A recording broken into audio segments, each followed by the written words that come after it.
ഞാൻ നിങ്ങൾക്ക് വേണ്ടി എന്തൊക്കെ ചെയ്തു? റോഡിൽ അപകടങ്ങൾ കുറക്കാൻ കുഴികൾ ടാർ ചെയ്യാതെ ഇട്ടില്ലേ?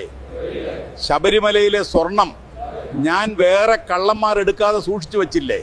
നിങ്ങളുടെ പ്രശ്നങ്ങൾ പരിഹരിക്കാൻ എല്ലാ സ്ഥലത്തും പെട്ടെന്നെത്താൻ 1 കോടി രൂപയുടെ കാറ് വാങ്ങിയതാണോ തെറ്റ്? നമ്മുടെ സംസ്ഥാനം ദാരിദ്ര്യമുക്ത സംസ്ഥാനമാക്കി മാറ്റാൻ ഉപ്പ് തൊട്ട് സർവ്വസാധനത്തിന്റെയും വില കൂട്ടിയതാണോ തെറ്റ്? ഇതെല്ലാം ഞാൻ ചെയ്തിട്ടും എന്റെ പാർട്ടിയെ നിങ്ങൾ നിലം തൊടിയിച്ചില്ല. പറയുകയാണെങ്കിൽ ഒരുപാട് പറയാനുണ്ട്. സമയമില്ല, എനിക്ക് അമേരിക്ക പോകാൻ ടൈമായി. കേരളം നമ്പർ 1 ഒക്കെയാണ്, എന്നാലും റിസ്ക് എടുക്കാൻ വയ്യ. ഹലോ ഗൈസ്, അപ്പോൾ ആദ്യം തന്നെ ഒരു കാര്യം പറയാം. ഈ വീഡിയോ കണ്ടിട്ട് ആരും എന്നെ ചീത്ത പറയാൻ വരണ്ട. ഇതൊരു വീഡിയോ ആണ് കേട്ടോ. ഇത് സത്യം പറഞ്ഞു കഴിഞ്ഞാൽ പല ജനങ്ങളും പറയാൻ ആഗ്രഹിക്കുന്ന കാര്യങ്ങളാണ്.